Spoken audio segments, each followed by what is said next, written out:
Assalamualaikum warahmatullahi wabarakatuh.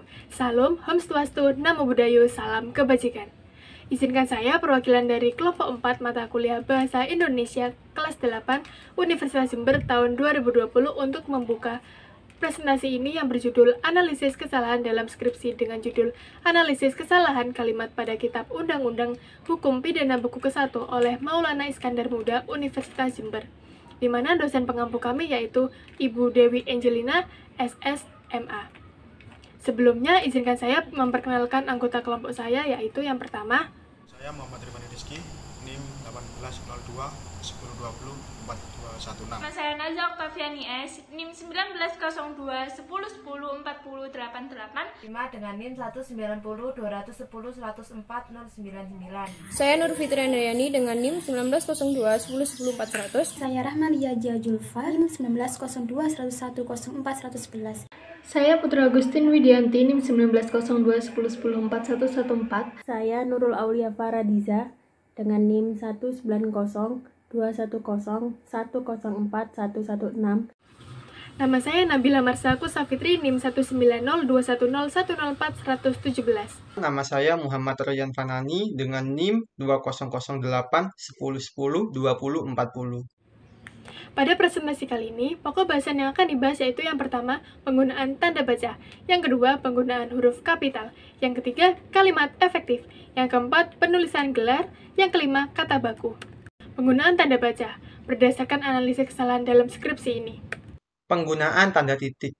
Tanda titik menjadi penanda akhir dari rangkaian kata, namun ada juga beberapa penulisan dan pemakaian tanda baca titik lainnya, yaitu dipakai untuk membatasi singkatan pada gelar sarjana dengan bidang yang diambilnya.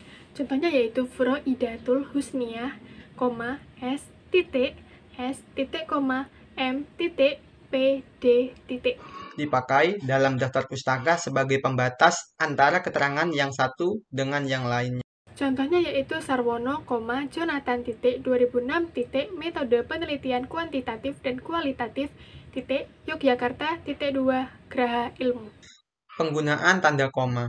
Tanda koma digunakan sebagai pemerinci dalam sebuah kalimat yang memiliki subjek, objek, maupun keterangan yang lebih dari dua. Pemakaiannya selalu berada di akhir kata yang dirincikan. Khusus pada kata terakhir, pastikan koma berada sebelum dan maupun atau yang menjadi kata hubung. Contoh tidak tepat yaitu, sehingga kegiatan yang dilakukan meliput mereduksi data, menyajikan data, verifikasi, dan penarikan kesimpulan. Contoh yang tepat yaitu, sehingga kegiatan yang dilakukan meliput mereduksi data, menyajikan data, verifikasi, dan penarikan penulisan. Penggunaan tanda titik dua. Tanda titik dua digunakan untuk membatasi antara sebuah keterangan dengan rinciannya. Contoh tidak benarnya yaitu sebagai berikut: A, B, C, Yang benar sebagai berikut: titik 2, A, B, C, Penggunaan tanda kutip. Tanda kutip merupakan penggunaan ganda dari tanda petik, berfungsi untuk mengapit judul rubrik, judul makalah, bab buku, atau judul karangan lain yang belum diterbitkan. Contoh yang tidak tepat yaitu analisis kesalahan kalimat pada Kitab Undang-Undang Hukum Pidana Buku ke-1.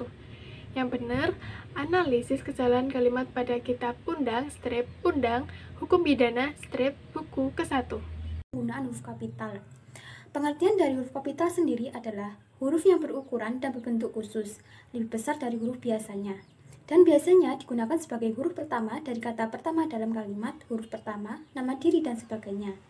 Menurut Kowasi 2012, halaman 139-143, dalam menuliskan huruf kapital, terdapat banyak kaidah-kaidah atau aturan-aturan yang telah diterapkan sebagai berikut.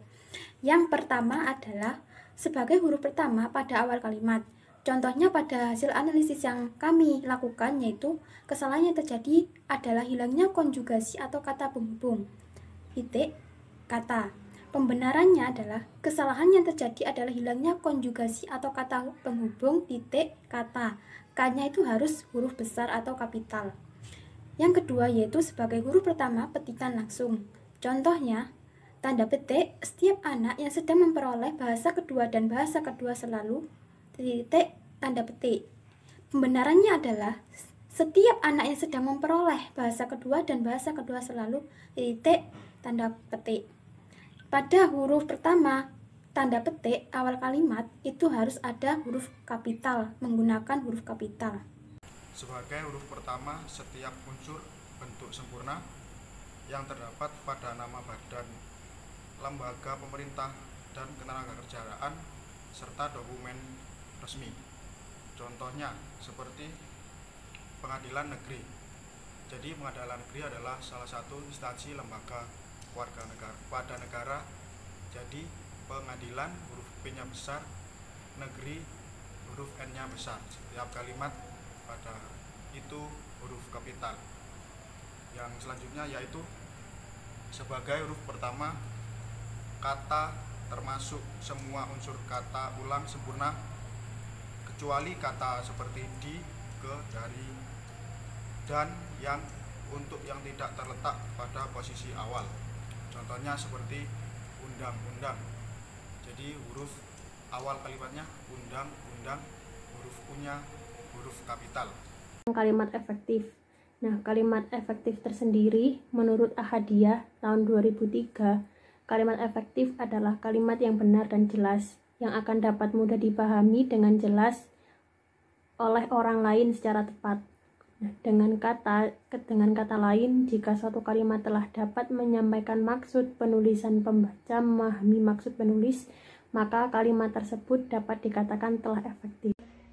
Dari penjelasan kalimat efektif yang telah dipaparkan oleh teman saya, di sini saya akan menjelaskan atau memaparkan kalimat yang tidak efektif yang terdapat pada skripsi yang telah kami analisis. Yang pertama yakni jika hakim tidak menentukan lain perintah ... Kalimat tersebut tidak rampung, dengan kata lain tidak efektif karena kalimat tersebut rancu sehingga pembaca tidak mengerti maksud dari penulis. Dan yang kedua, aturan pidana dalam perundang-undangan Indonesia berlaku bagi warga negara yang di luar Indonesia melakukan. Kata melakukan yang digarisbawahi dalam kalimat tersebut tidak ada hubungan atau koherensi antara kalimat sebelumnya. Kalimat yang tidak efektif ketiga yakni penempatan kata berbincang-bincang kurang tepat jika ditempatkan di belakang kalimat. Kata di belakang yang digarisbawahi seharusnya ditulis terpisah karena kata di dalam kalimat tersebut bukan termasuk kata imbuhan, melainkan untuk menyatakan arah dan tempat. Kalimat yang tidak efektif keempat yakni yang disampaikan dapat terpahami dengan baik. Kalimat tersebut tidak efektif karena adanya ketidaksejajaran dalam kalimat.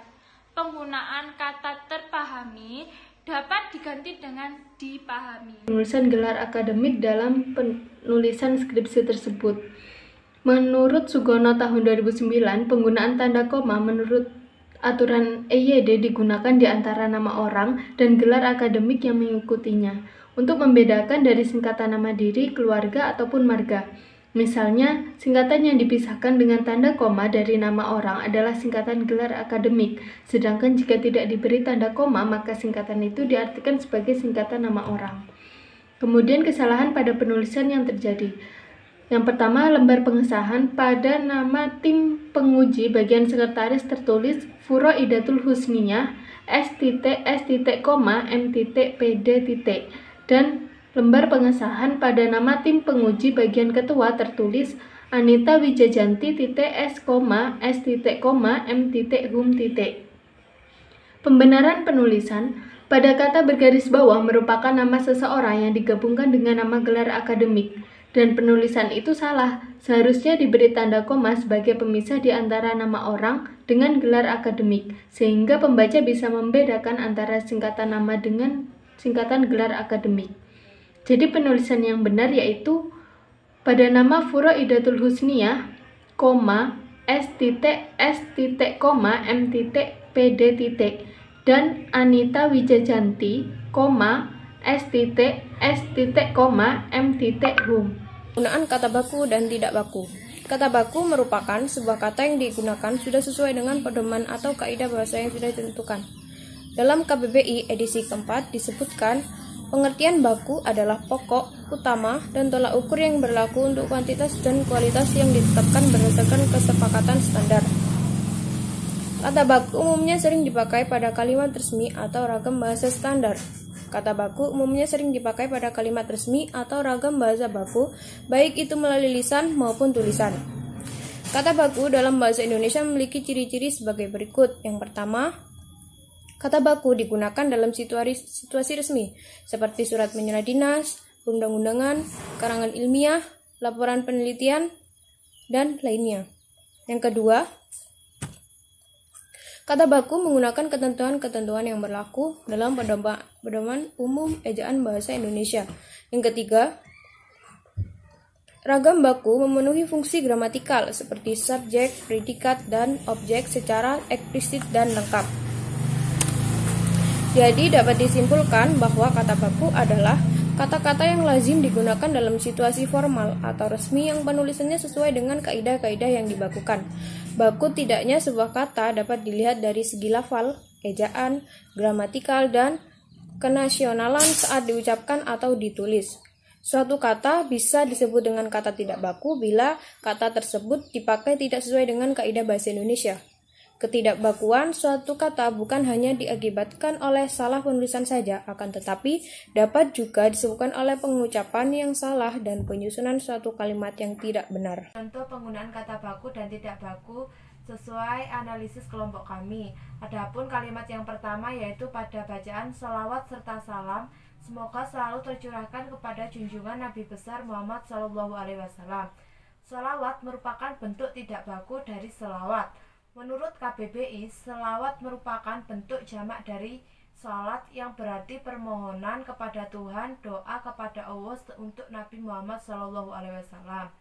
Pun kalimat yang kedua yaitu lembar pengesahan pada bagian tim penguji tertulis sekretaris. Menurut KBBI, sekretaris merupakan bentuk tidak baku dari kata sekretaris. Sekretaris berarti orang yang diserai pekerjaan tulis-menulis, surat-menyurat, penulis, panitera. Adapun kalimat yang ketiga yaitu puji syukur kehadirat Allah Subhanahu wa taala. Karena kata setelah konjungsi tidak menunjukkan tempat, maka penulisannya tersebut harus digabung. Adapun kalimat yang keempat yaitu yang disampaikan dapat terpahami dengan baik. Kalimat tersebut tidak padu karena adanya ketidaksejajaran dalam kalimat. Yang kelima, Kitab Undang-Undang Hukum Pidana.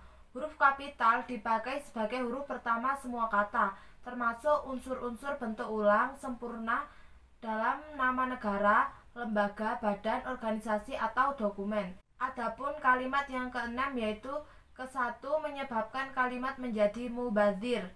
Menurut KBBI, penulisan kata yang benar yaitu mubazir yang memiliki arti tidak berguna. Sekian dari kelompok kami, kurang lebihnya mohon maaf. Wassalamualaikum warahmatullahi wabarakatuh.